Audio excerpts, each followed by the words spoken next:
आपने वैश्विक महामारी में जिस तरह समाज की सेवा की, नगर के लोगों की सेवा की, आपके अनुभव बहुत अच्छे रहे होंगे कि समाज में काम करना, सेवा करना कितना दुर्लभ काम है। शायद वही अनुभव आपने लम्हे में लिखे होंगे। जब उस दिन पुस्तक का अनावरण हुआ, जब पुस्तक का लोकार्पण हुआ, तो हमारे मन में बहुत सारी बातें थी कि समाज और खास तौर से नगर गंगा घाट में मैं पैदा हुआ। मैं आज तक नहीं समझ पाया कि गंगा घाट में किस विचारधारा के लोग रहते हैं। तुम मेरे बच्चे जैसे हो। आपके पिताजी हमारे परिचित थे। आपको हमने सेवा करते देखा और आपकी तारीफ और तारीफें तो हो यही ठीक है, लोगों से सुनी और लोगों की कुड़हन सुनी। शायद वही परिणाम होगा लम्हे। जिस तरह से आपने सेवा करा, उस तरह से हमने भी एक गंगा पुल है अपने यहां नगर का। आप नगर के जन्म से निवासी हो संभवतः, तो आप भी उससे परिचित होंगे। आपको हम अपने मन की उद्गार व्यक्त करना चाहते हैं कि वर्तमान समय में भी हफ्ते भर पहले एक अखबार में आया, पहले 4 करोड़ रुपए छपा कि 4 करोड़ रुपए पुल का खर्च है। अभी 2-4 दिन पहले अखबार में छपा था कि 2 करोड़ हो गया। वो बहुत जिज्ञासा रही ये व्यवस्था परिवर्तन की। हम अभी पिछले दिनों जौनपुर गए केवल इसी बात के लिए कि गंगा और गोमती पर कितने पुल, कितने पुराने बने हुए हैं, और सरकार से भी लिखित में मांगा गया है। आपको विश्वास दिलाना चाहते हैं नगरवासियों को, और प्रदीप जी को भी ये विश्वास दिलाना चाहते हैं कि प्रदीप जी के मार्फत हम लोग नगर, क्योंकि प्रदीप जी का बहुत विशाल परिचय है नगर में, हमें शायद बहुत लोग नहीं जानते। तो ये पुल का जो मसला है, पुल अगर गंगा घाट के 1000 लोग चाह लेंगे तो पुल खुल जाएगा, साइकिल 2 पहिया वाहनों के लिए। अभी हम जौनपुर गए, शाही पुल बना हुआ है गोमती तट पर, 450 साल 500 साल पुराना है। जौनपुर में एक पुल बना है गोमती नदी पर, शाही पुल कहा जाता है उसको, राजा महाराजाओं ने बनवाया होगा, जो 450 वर्ष पुराना है। उस पर लगभग 500 मीटर है। उस पर आज भी साइकिल, मोटरसाइकिल, रिक्शे और प्राइवेट कारें सब चल रही। दोनों तरफ विस्तृत बाजार। 450 साल का पुल नहीं गिर जाएगा, और ये 150 साल पुराना ये पुल केवल साइकिल और मोटरसाइकिल के चलाने से गिर जाएगा। उत्तर प्रदेश सरकार के लोक निर्माण विभाग के अधिकारियों की मनमानी नगर की जनता नहीं सहेगी। कोर्ट है, अदालत है, और ये चैलेंज है हम दे रहे हैं कि नगर की जनता अगर हम पर विश्वास करे, आप हमारी बात को शायद समझ रहे होंगे, आप अपने हिसाब से हमारी बात को प्रचार कीजिएगा, और आज चाहे तो 2 शब्द कह दीजिए। हमारे पास पूरी लिखा पड़ी है।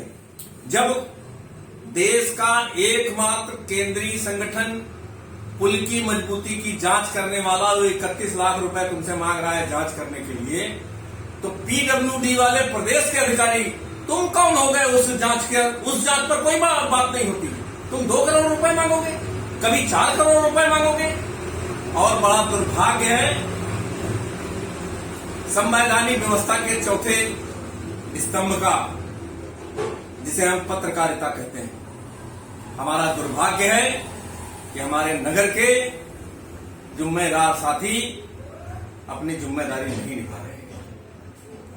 हम चाहेंगे कि हमारे युवा साथी जिन्होंने समाज के लिए काम करा है, हमारे विचारों पर 2 शब्द कहें। नमस्कार शिक्षा जी, धन्यवाद आपने मुझे सम्मान दिया। बातें आप रख रहे हैं सामाजिक समस्याओं को लेकर। पहली समस्या तो आपने मुझसे पूछा कि उसका जिक्र कर दूं कि जो मैंने पुस्तक लम्हे लिखी है, उन लम्हों में नगर के लोगों को मैंने कैसा महसूस किया, वहां भी जिक्र कर चुका था जब पुस्तक का अनावरण हो रहा था कि अधिकतर अनुभव बहुत अच्छे रहे। एक आधा तल्ख अनुभव था जिसका जिक्र नहीं करूंगा क्योंकि तल्खी का जिक्र करना है। हाँ, तो उस तल्खी उतनी भी नहीं थी कि जबान कट के गिर जाए। जबान बोलने की स्थिति में है, वो सब आप साथ कर लिया क्योंकि अपने शुक्लागंज के लोग हैं, अपने लोग हैं, इनसे प्यार करता हूँ। तो जब अच्छा नहीं समेटूंगा तो हल्की फुल्की खटास भी मुझे ही समेटनी पड़ेगी। बिल्कुल बिल्कुल, है ना। अब दूसरी चीज आपके इस पवित्र उद्देश्य पे आ जाते हैं कि जो आपका उद्देश्य, जैसे आपने पूछा कि 2 शब्द नहीं, पूरी बात करता हूँ। आपका उद्देश्य बहुत पवित्र है क्योंकि आप अपने लिए पुल नहीं खुलवा रहे हैं। आप इस नया पुल जो खुला है इससे जा सकते हैं अकेले। आप जन समूह के लिए जो लगातार कानपुर काम करने जाता है, कानपुर से काम करके आता है, पढ़ने लिखने बच्चे जाते हैं, उनकी असुविधा को देखते हुए पुल के लिए एक मुहिम चला रहे हैं।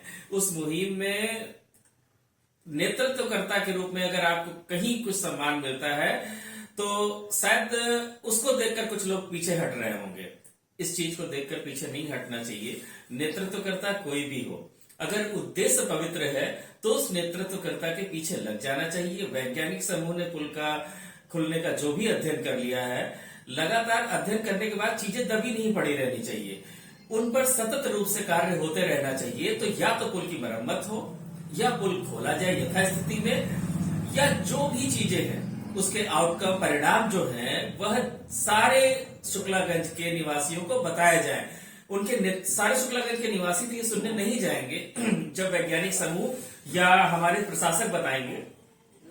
शीतला प्रसाद शर्मा जी या अन्य जो लोग पुल खुलवाने की मुहिम का नेतृत्व कर रहे हैं, उनसे वैज्ञानिक समूह या प्रशासक जो है, जो इस पुल को खुलवाने के लिए जिम्मेदार है, उन्हें पारदर्शी रूप से इन लोगों से बात करनी चाहिए और पुल खुलवाना चाहिए। पुल खुलवाने की आपकी मुहिम बहुत पवित्र है। आप अपने उद्देश्य में सफल होंगे और सतत लोगों से संपर्क बनाए रखिए। जहां तक मेरी जितनी छोटी क्षमता है, मैं लोगों से आप तक आपकी बात पहुंचाऊंगा। आपका बहुत बहुत आभार। और इस वीडियो के माध्यम से आपके सहयोग से हम नगर के वासियों से निवेदन भी करना चाहेंगे कि ये पुल खुलवाने के लिए हमारा सहयोग करें। पुल खुलेगा तो सबके काम आएगा, हमारे केवल अकेले काम नहीं। हम लोगों को जागना पड़ेगा और बिना हम लोगों के सामूहिक विरोध के पुल खुलने वाला नहीं है। इसलिए आपसे पुनः अनुरोध है कि जीवित होने का प्रमाण दीजिए अपने बच्चों के लिए। एक बात और कहूंगा, एक बात छोटी सी और रखना चाहूंगा समापन से पूर्व। शीतला कल अगर आपकी इजाजत, शीतला जी की उम्र जहां तक 60 साल के आसपास हो गया, 62 हो गए हैं। तो शीतला जी से किसी प्रकार का कोई कंपटीशन न करे।